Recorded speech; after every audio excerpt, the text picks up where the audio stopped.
Signore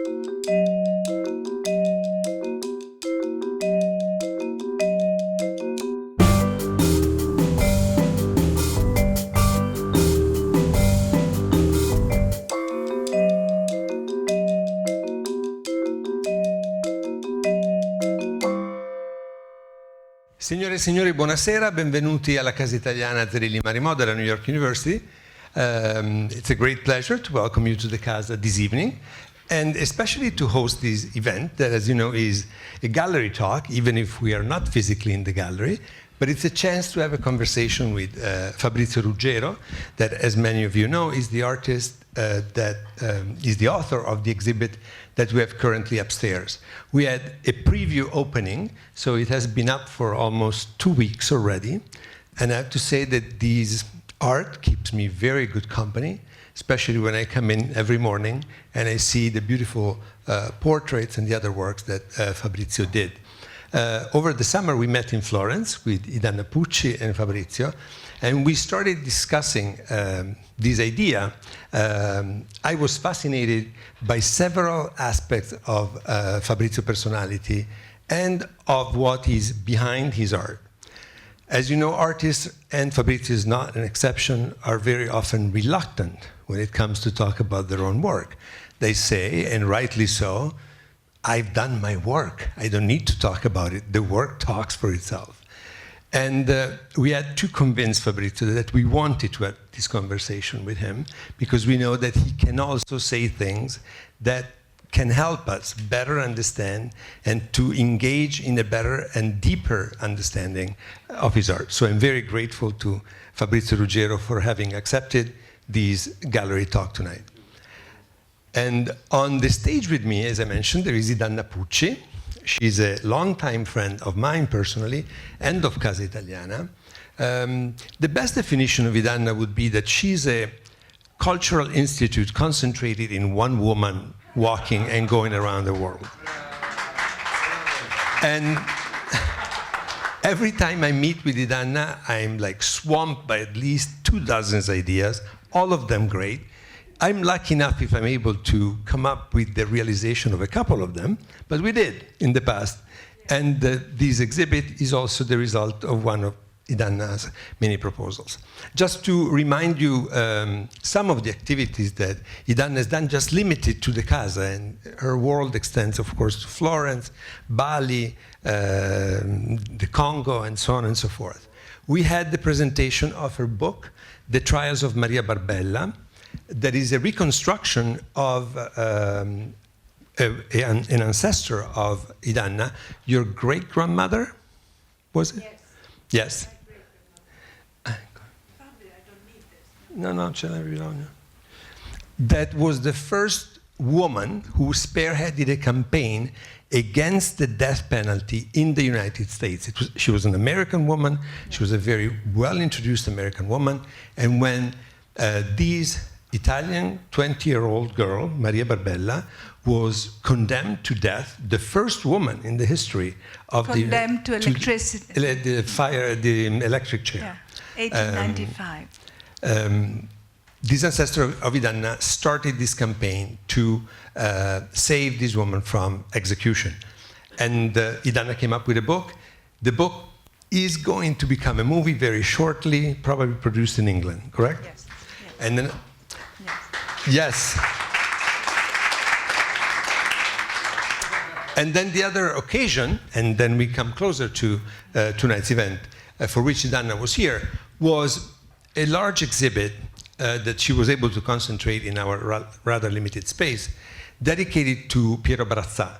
Brazzà, as many of you know, was the founder of what is now called Brazzaville in the Congo, an explorer, a humanitarian, one of the few Europeans that is remembered still today in Africa, not with the legacy of colonialism and exploitation, but on the contrary, with a series of very humane and deep human qualities.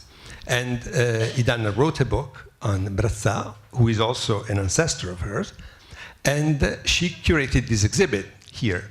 And now we are coming very close to talk about tonight's event, because on top of the exhibit that we had here, that was a reconstruction of the life and the deeds of Piero Savorgnan di Brazza, Idanna commissioned and worked with this art school in Brazzaville, in the Congo, and commissioned a large painting, a polyptych, we can say, by an art school, so created by young artists, and she had it brought here to New York. That was on exhibit at the National Arts Club.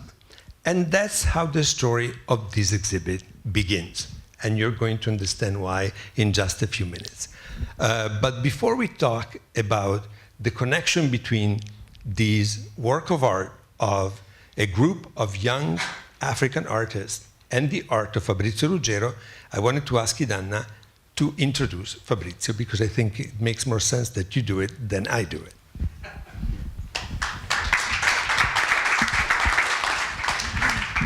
Thank you, Stefano.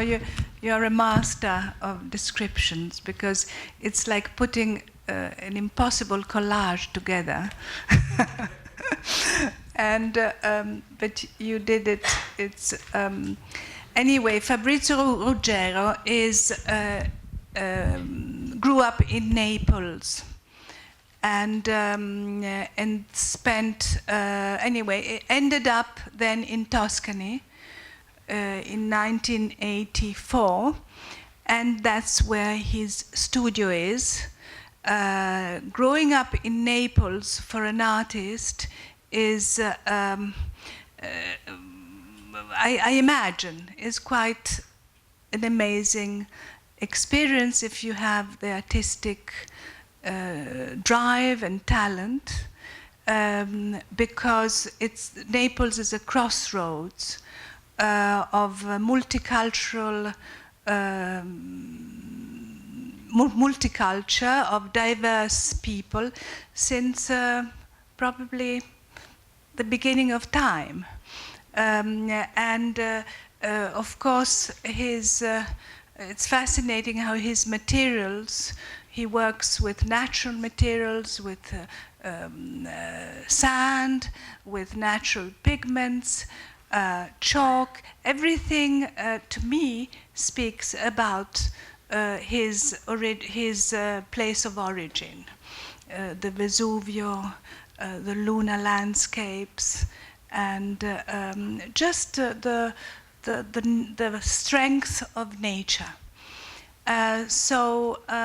Then he spent, well, he started actually as a theater scene, to create scenes for the theater. Set designer. And then he started to design textiles. In his recent, like the painting upstairs, you can see the textile, the legacy of textile design. And then he moved to Milan, where he did just that, but with very innovative techniques. And then he went to India. India has a huge place in Fabrizio's life, and went back and forth with Indians, spending long times, long periods there for 12 years. And then, as he says from the journey into the world, the journey outside, he removed, he retreated into the journey inside.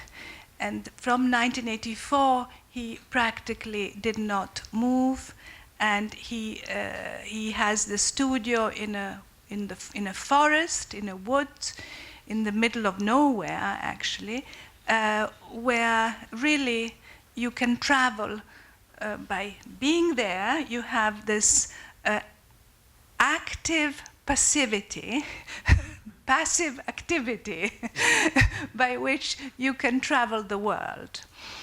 So the collaboration of Fabrizio and myself and my husband Terence Ward really began I mean, this is something that probably doesn't mean anything to you, but in 2 seconds it will. It began with this, it's about 60 feet painting that we commissioned for an exhibition in Rome from this group of artists in Brazzaville.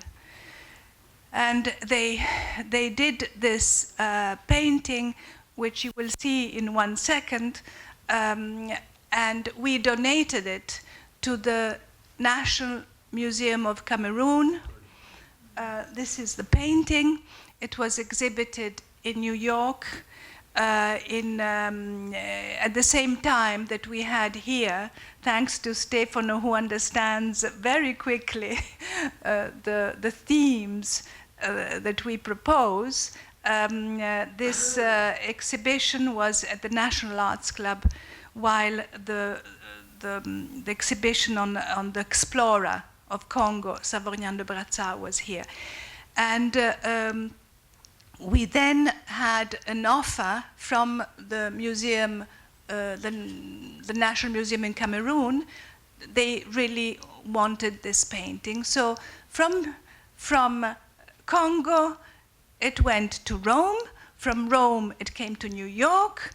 From New York, it went to Fabrizio before it actually traveled to Congo. Because when we were going to donate it to the National Museum in Cameroon, we really needed somebody who would restretch or have restretched the entire painting, who would, it had been in New York for 2 years in a warehouse, who would repair it, and who would design the installation for the museum. And we went to Fabrizio, who has this studio, which is probably the 1 block, the length, you know, the size of this whole 12th Street, from 5th to 6th, and he accepted this work, and then we collaborated together, and we finally brought it to Cameroon permanently. And so this is a museum, and that was the painting. So our collaboration began then. And then what happened? The spokesman of the General Assembly, a man, an extraordinary man called Jean-Victor Nokolo, who happens to be from Cameroon, he's the one who organized all this. And then he saw Fabrizio's work, and he said, this has to come to the UN. And the exhibition, it took 1 year to organize, but it came last June to the UN, and it was probably the most successful exhibition that the UN had. Visitors, you know, thousands of visitors a day, but usually they pass in the big halls and they visit the UN, you know, but there they stopped at Fabrizio's work and were absolutely fascinated. So from there, then Stefano agreed to have just a few works here for this month. So here we are. Grazie mille, Idanna. And now that we have reconstructed the complicated but very interesting genealogy of the small but fantastic exhibit that we have upstairs, I think it's time for me to ask a few questions of Fabrizio. And of course, your questions will be invited also. The first question. Normally, we curators, organizers, like to put everything in boxes. Not the paintings, but the ideas. So in this case, because the first question that people ask you, is it a figurative or an abstract exhibit? So already your exhibit defies these categories, because in our exhibit upstairs, that I remind you, it's a reduced version of the entire exhibit that was at the UN. Just to give you an idea, we have 6 portraits upstairs and 3 abstract pieces, and at the UN they had 16 portraits. Plus many abstract pieces and sculptures. So just to give you an idea of the magnitude of the exhibit at the UN compared to what we have here. So Fabrizio, are you abstract or figurative? I am a painter. Okay. So to me the most important thing is the very act of a painting. Then that it results in something figurative or abstract as a secondary importance. To me, the most important thing is the way of painting, the very act, and how the process of painting comes out. I choose fresco because I think when I was very young, my father was used to bring me at the National Museum of Naples, where perhaps the oldest for sure, but also the largest collection of fresco from Pompeii, Ercolano, and many sites all around Naples and Rome and so were collected. And so he was used to tell me the stories of the heroes, ancient Greek. Look, I don't know. This is Heracles because with the lion skin. Yes.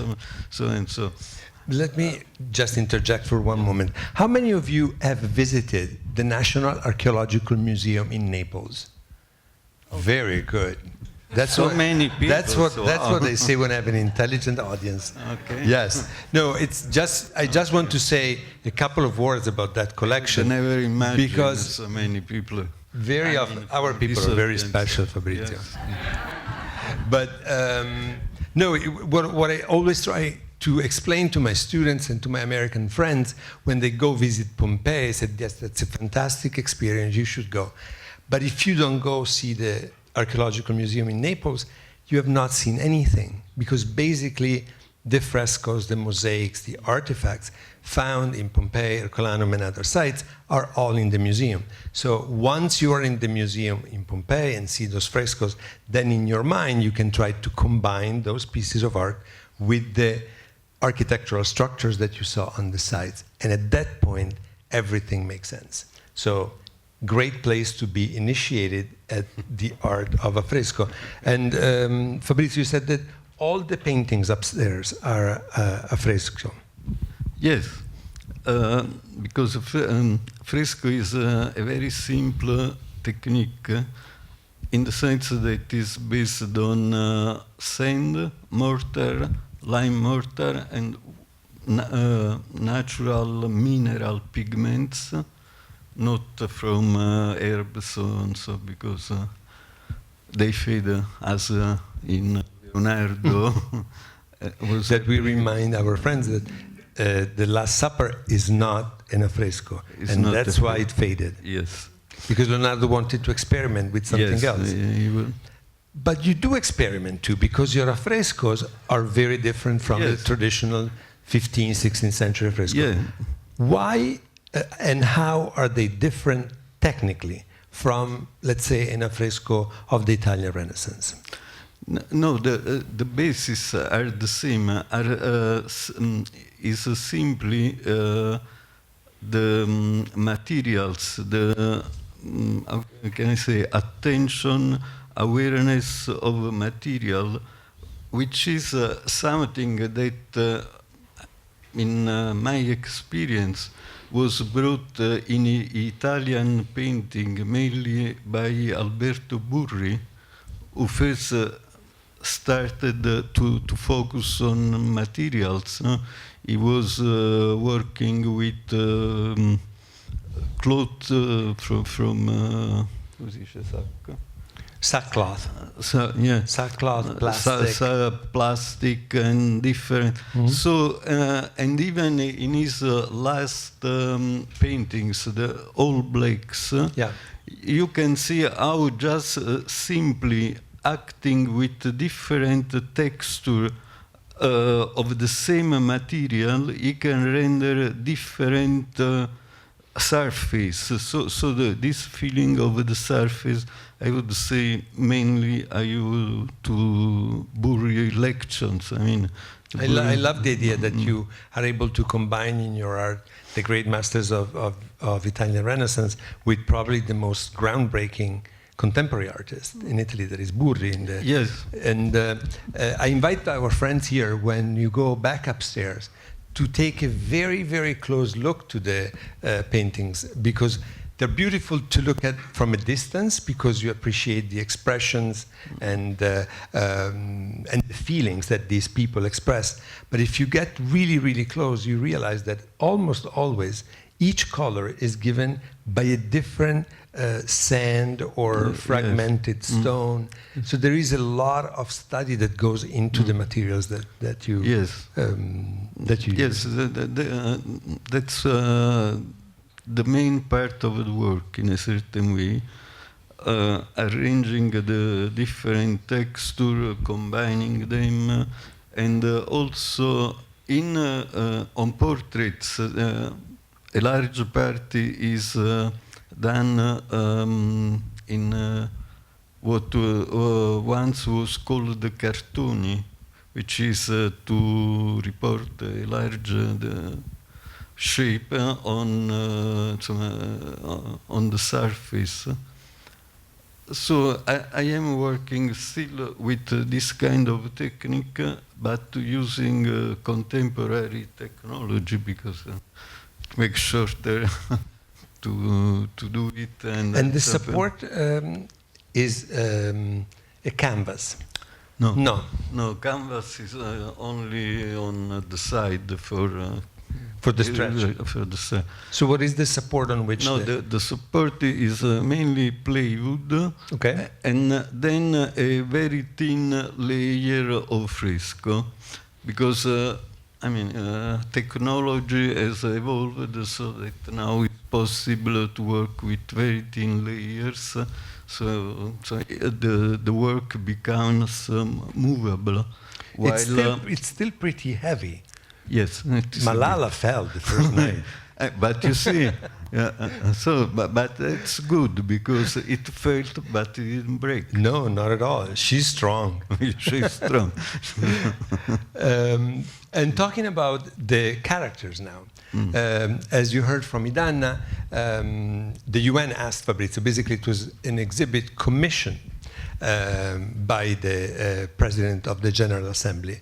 And the decision of having this title, The Transformative Power of Art, what these characters that we have here, but also the ones that exhibit at the UN, have in common is that they are artists, public figures engaged in human rights, civil rights, in the mission at large of the UN. Yes. Who chose these 16?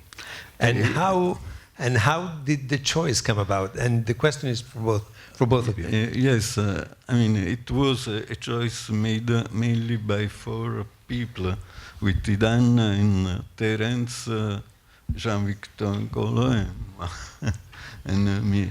Was it a difficult choice? Idanna, questa è la domanda, this is a question also for you. Totally because difficult. One would think that being the UN, it's also a political choice, that you need to have certain people from certain countries, and men and women represented more or less equally. Was it difficult? Was there a debate? Was there criticism? Did you have to add somebody at the last minute? No, well, the title was The Transformative Power of Art. And at the beginning, it wasn't really clear to me what it really meant. I know that art transforms whoever sees it, whoever views it, and the person who makes art.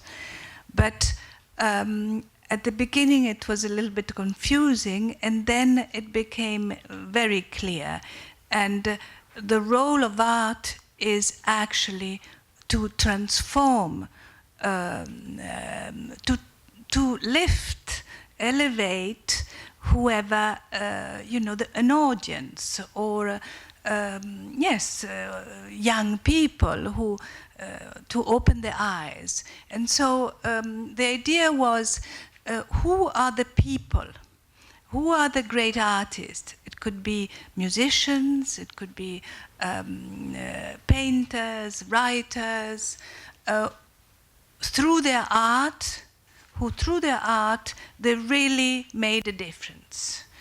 And so we had to come up with, of course, the list is actually interminable if you really go through.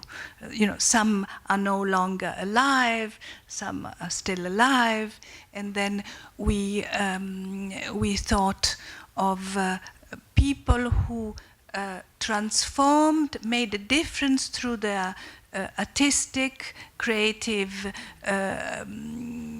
talent, and at the same time were engaged in the world, in human rights, in defending, fighting for justice. And so we came up with this, and then we had a limited amount of, at the beginning it was 12, and we didn't want to put, Leonardo da Vinci, we didn't want to do that. So then we added, and we had to choose from, many countries, but not all the countries. And so we came up with, it was a little bit like tossing the dice, like this, But at the end, the things, for instance, I wanted to suggest a woman in ecology who has made an enormous difference in the fighting for biodiversity, and a woman, Indian woman called Vandana Shiva. And then, no, we can't do that, because India, the Prime Minister of India currently is really against her, we can't do that. Then other people, came up that are very significant nowadays, and we had to just make a very safe choice, But I think we did the right thing. Fabrizio, another question for you. You said my first question regarding abstract painting and figurative painting is that I'm a painter, I paint, I'm very interested in the technique. But this exhibit about the transformative power of art also carries a message. It's undeniable that it presents itself not only as art for art's sake, but it's also art that can convey a very powerful message. And so the general question is about this. Can art still convey a very powerful message? Contemporary art, because we were used medieval art, Renaissance art that really conveyed the religious message or a moral message, and then it seemed that contemporary art ran away from it and really exalted the idea of art for art. And the other question is, which one of these portraits was the most difficult for you to paint in terms of conveying that message through the medium of painting? In my, I have this very simple and very old idea about art, that art should always bring a sort of cathartic message, no? That was, we are of an European culture, so from old Greece, the message of art in the oldest form, like drama and so, was just this idea of catharsis, of something which purifies the observer and the people who goes to the show, and I think this is something for which art is worthy. Otherwise, what is the meaning of art? Then maybe can have a good result or can have a bad one. That's something. That's another story. And which one was the most difficult to paint in terms of carrying out the message? Perhaps Malala, I think, was the most difficult, because she is a very young, simple girl, but very powerful, and so to try to bring out this very strength was a bit difficult. It took some energies. Something. Now Idanna and I are going to take a break, and we are going to see if any of you from the audience have questions, and then maybe we'll continue too. Yes. Yes, I was among those who visited the exhibition at the UN, and I was very impressed by the location also. The fact that it was in the visitors' entrance, and that the UN itself has been just restored, and it provides a very good example of abstract design that comes from the 50s and 60s and still provides new meanings to the arrangement of the space. And I consider that the way these works fit the space was really amazing. But my question is more on the relationship with those who committed, the President of the General Assembly. The title, The Transformative Power of Art, was no coincidence that it was related to 2015, because the 2015 year has been the year of negotiation on the new agenda for sustainable development. Yes. And there is a lot of discussion now at the UN on how to implement this agenda, which implies transformation. And there is a lot of emphasis on measurable targets. But what is most important for this transformation is in fact something that cannot be measured. And I think that the elements of targets on one hand, and this message that you conveyed about transformation that is not measurable, because what they did, what these people did, is very difficult to measure, but very intuitively important for transformation. So I think that combination was very important. And I find, therefore, that the President of the General Assembly wanted to convey a message about what cannot be measured and still is very important in order to achieve the agenda. I wanted to have your opinion on this. I fully agree with Massimo Tommasoli's is saying, and I think in that occasion, United Nations in a certain way missed a good opportunity, because in the same period there was exhibited an exhibition of Norman Rockwell, who painted in at the very beginning of the United Nations a large painting that symbolized the idea of United Nations at that time. As Terence Ward noticed, in these paintings there are three preeminent figures which are the representative of USA, of England and France, I think. USSR. Yes. And Russia, sorry. Were in the first front with their target, with the nation, and in the back all the rest of the world, with people, with young children held or with a ball in the hand. And so that was the idea of United Nations at the very beginning. So I think it was interesting to see, to perceive how the idea about what the United Nations can be or are has changed just from the confrontation of the two. Unfortunately, it lasted not for much time. That's,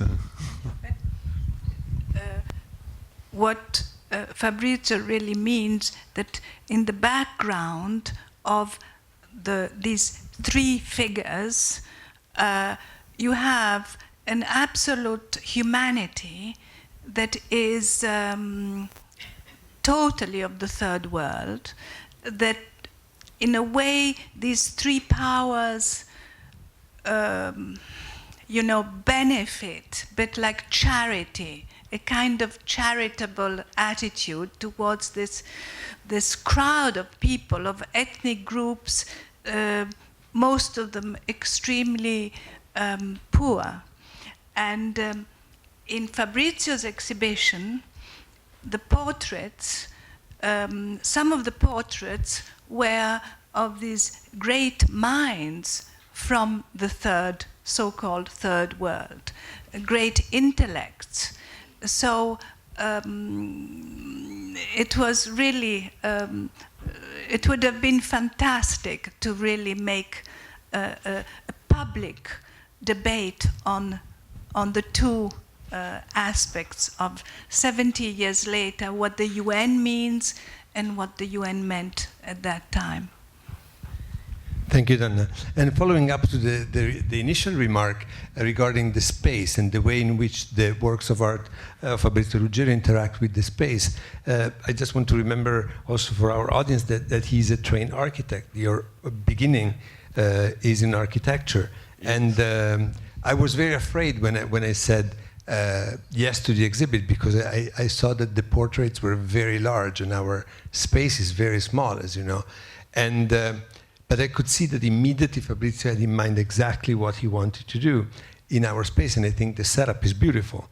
There is an eye, there is an architectural eye at work with the artist's eye, the idea of how the works are located in the space, and it works. Yes, I like to, when I do an exhibition, I start to measuring the space, or sometimes even sweeping, because it is a good way to relate to the physical space, you see.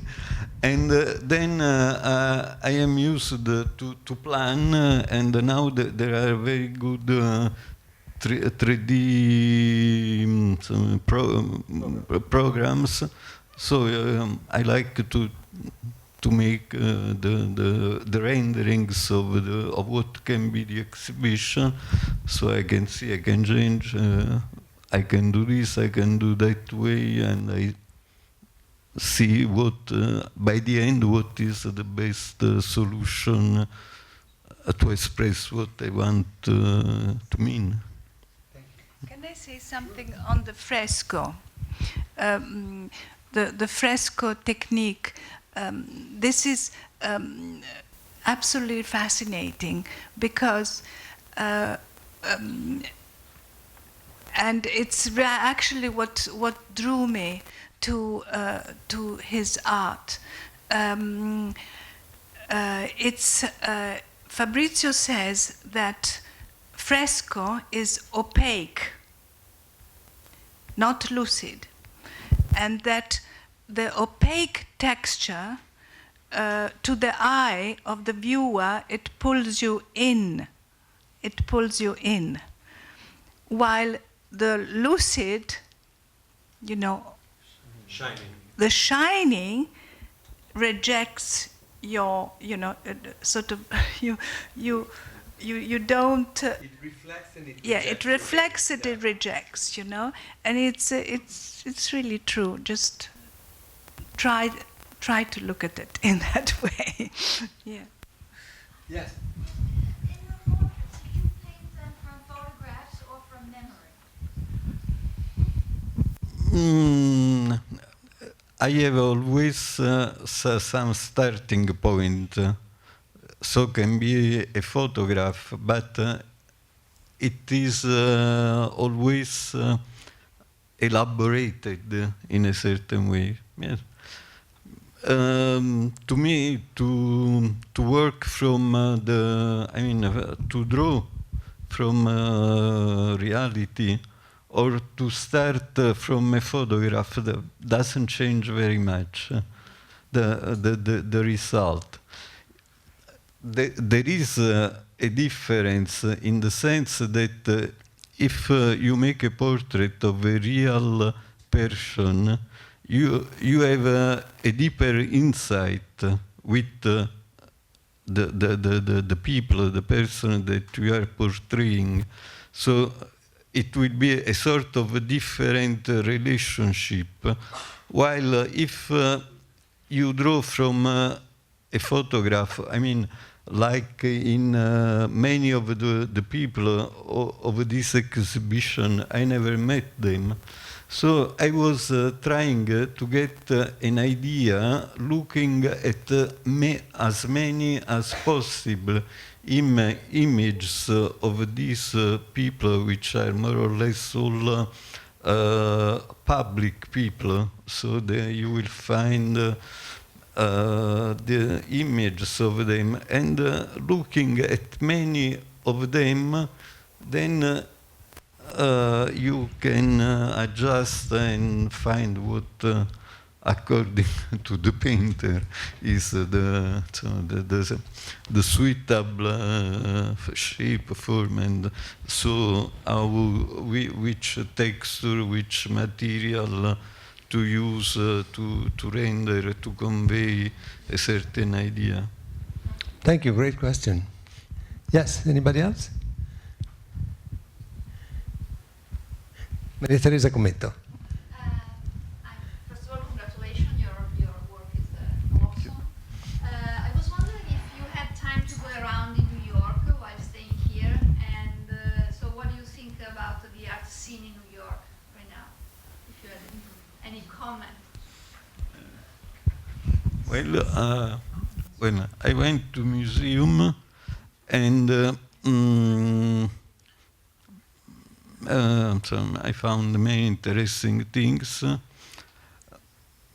Mostly, I know them. I know the work of the artists represented in main museum of New York. I went to the Guggenheim in July, and I found that exhibition a bit sad. How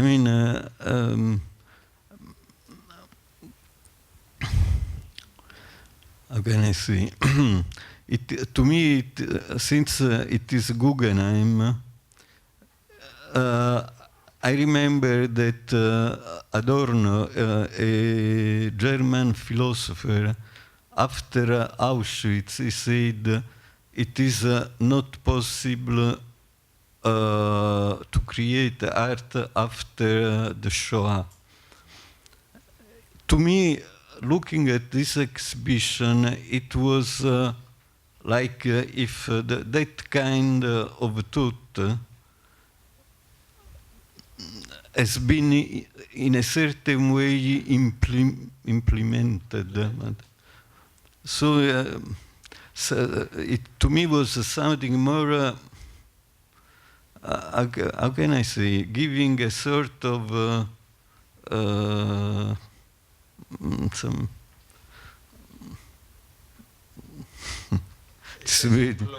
Yes, yes, more than. But so this is only my personal opinion. Qual era la mostra? It is something about narrative in contemporary art.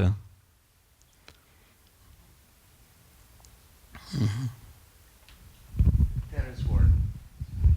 Fabrizio, I wanted to ask you, I mean, one of the things about your frescoes of these figures, you use the word effigy instead of just saying the fresco portrait. Yes. We do a portrait, then a portrait of souls. And the word effigy, and from the classical world, was to render a figure, almost to render them into the sacred. It's a threshold, it's a passage. From one threshold, our daily life, into a sacred dimension. And this is something that very rarely happens with paint and painting. But what strikes me about some of the work that you've done is figures that are either with us or have even passed on. In this manner, get raised, get elevated into that other dimension. I wanted you to just talk about that. That was an observation I had. You used the word effigy. Yes, yes.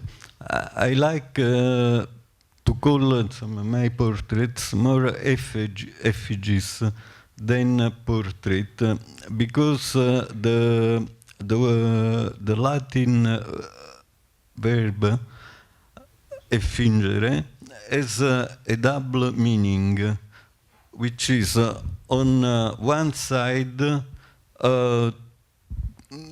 to bring a sort of to construct a sort of icon, an icon, iconic shape out of something, and at the same time it has the meaning of painting with relief, which also fits in my way of painting, which is done with many layers, one on top of the other, so giving a sort of three-dimensional shape to the painting.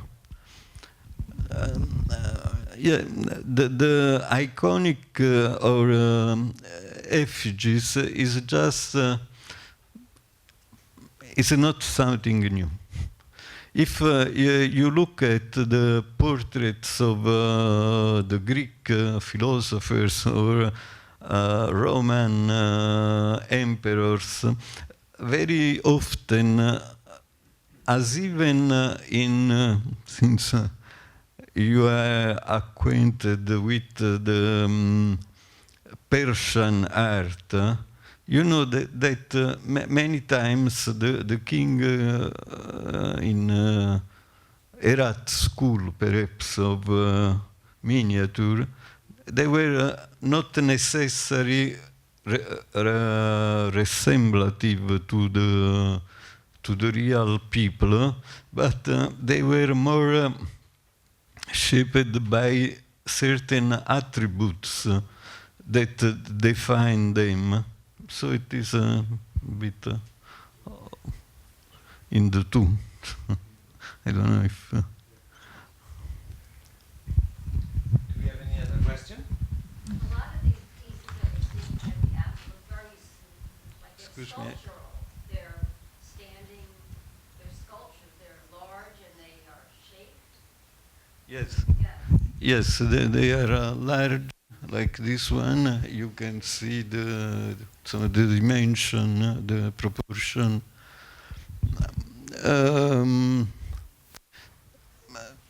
on sculpture, I bring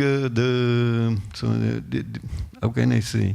They come out of the canvas, and to me they are just form in the space. We are used, we were used to think of sculpture as something heavy, with heaviness, apart from some few recent modern sculptures. And so I like the idea of sculpture as something related with lightness, with fragility. They are often can be shaken, can be moved a bit. So this, even if they are done with some heavy materials like the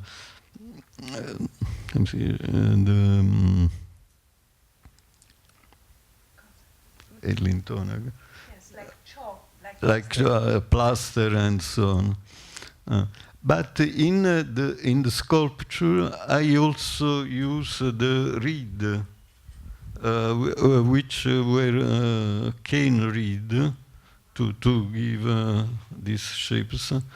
As they also were used in antiquity for the ceiling, to shape the carved ceiling on which the fresco was applied. They were shaping with this. Do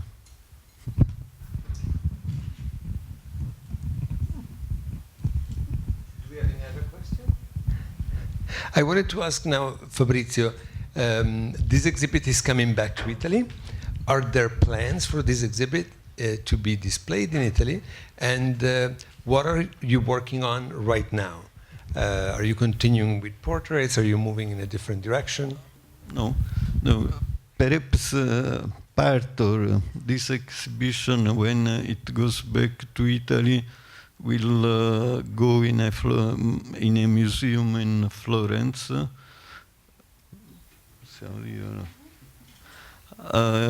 In the Museo Bardini in Florence, so that there will be some sort of further connections. About my next idea, I am thinking to paint, to make a series of effigies of early philosophers from the Greek period. As I think from the 6th to the 4th century before Christ. Yes, yeah, see. Because I think there is the root of our culture, and also some of the ideas which are more close to the idea of the world which comes from the physics of the last century. I didn't know. It's fascinating, and I'm looking forward to see the series dedicated to the Greek philosophers. Once again, it has been a great pleasure to have Fabrizio Ruggiero here at the Casa. Thank you.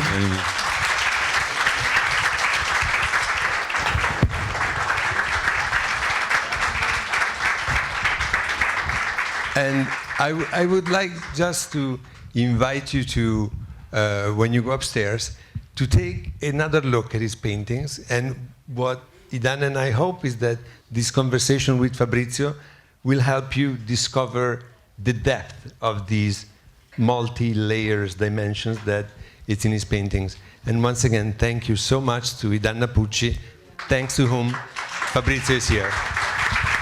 Thank you, really. We'll come back.